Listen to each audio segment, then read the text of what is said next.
मित्रों, यह एक ऐसा पौराणिक रहस्य है जो सदियों से प्रत्येक जनमानस के मन में एक सवाल बनकर घूम रहा है कि रुक्मिणी तो लक्ष्मी का अवतार थी, तो राधा रानी कौन थी।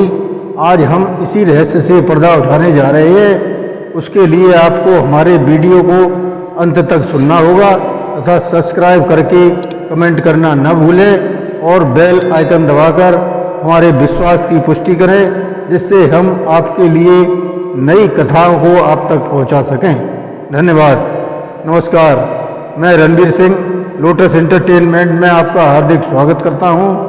मित्रों, आज हम आपको रूपमती से राधा तक दो युगों में बसी एक आत्मा की प्रेम गाथा सुनाने जा रहे हैं। त्रेता युग का समय था। भगवान विष्णु ने पृथ्वी पर मर्यादा पुरुषोत्तम श्री राम के रूप में अवतार लिया था।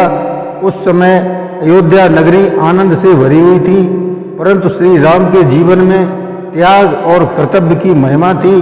राजा होकर भी उन्हें वन जाना पड़ा। वन में उनके साथ माता सीता व लक्ष्मण भी गए थे। रावण का अंत करके सीता को वापस लेकर आए। उस समय अयोध्या नगरी अपनी समृद्धि और मर्यादा के लिए प्रसिद्ध थी। अयोध्या नरेश श्री राम एक राजा होने के बावजूद एक सन्यासी का जीवन जी रहे थे। वे जनक सुता सीता का विवाह कर उन्हें रघुकुल की कुलवधू बनाकर लाए थे। फिर वनवास, रावण वध और सीता की अग्नि परीक्षा। जीवन में मानो क्षणिक सुख और दीर्घ कर्तव्य ही शेष रहे थे। पर श्री राम केवल एक पति ही नहीं बल्कि एक धर्म रक्षक भी थे।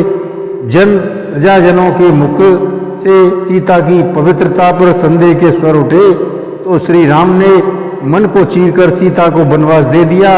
और अंत में जब सीता माता धरती की गोद में समा गई, तब श्री राम पूरी तरह अकेले हो गए। एक दिन महान ऋषियों और तपस्वियों के आग्रह पर श्री राम ने राम नाम महायज्ञ का आयोजन किया।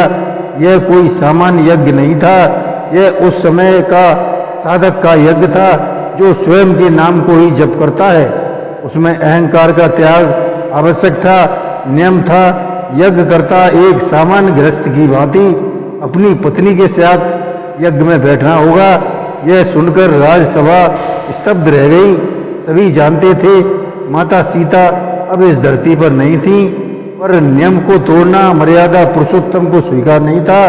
तब राजपुरोहितों ने सुझाव दिया कि प्रभु, अगर सीता माता की प्रतिमा बनवा ली जाए तो यह यज्ञ विधि पूर्वक संपन्न हो सकता है। उस समय श्री राम ने आंखें बंद की, मानो उनके हृदय में कोई मौन स्वीकृति प्रकट हुई हो।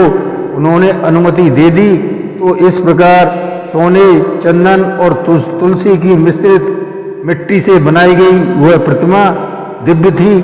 उसकी आंखों में सीता की करुणा थी, होठों पर त्याग की परत और हृदय में प्रतीक्षा की पीड़ा थी।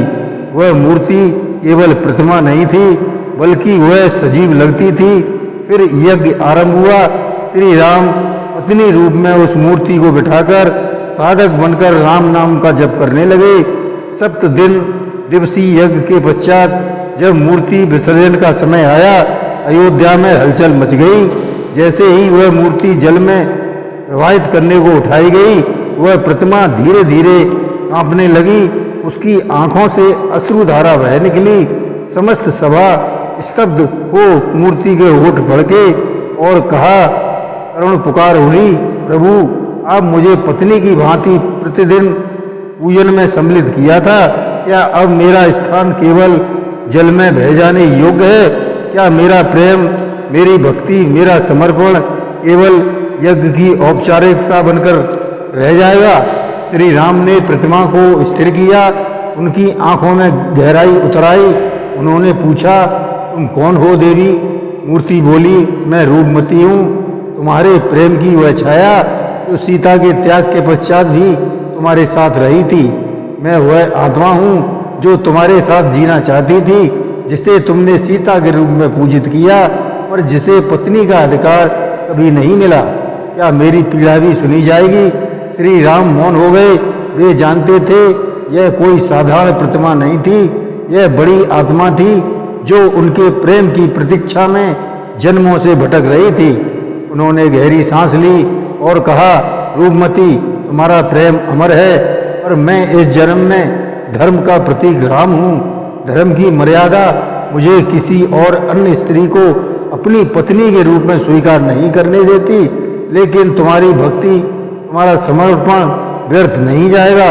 मैं वचन देता हूँ, जब मैं अगले युग में श्री कृष्ण के रूप में जन्म लूँगा, तब तुम राधा बनकर मेरे साथ रहोगी।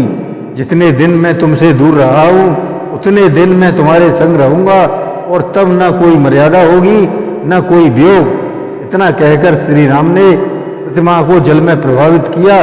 जल में केवल मिट्टी गई थी, आत्मा वहीं रह गई थी।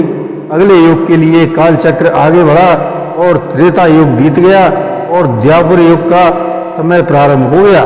अब वही विष्णु श्री कृष्ण बनकर जन्मे, यशोदा की गोद में, गोकुल के एक ग्वाले के रूप में, और बरसाना में जन्म लिया एक कन्या ने, जो अत्यंत सौम्य, अत्यंत दिव्य।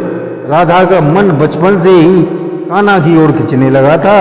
जब कृष्ण मुरली बजाते, राधा की आंखों से आंसू बहने लगते। उन्हें नहीं ज्ञात था कि क्यों, पर उनकी आत्मा जैसे कहती थी, मैं तुझे जानती हूँ, मैंने तुझे कभी राम के रूप में देखा है और तेरे वियोग में जीवन बिताया है। श्री कृष्ण ने जब पहली बार राधा को देखा तो मन ठहर सा गया। वह कोई सामान्य दृष्टि नहीं थी, वह युगों की प्रतीक्षा का मिलन था।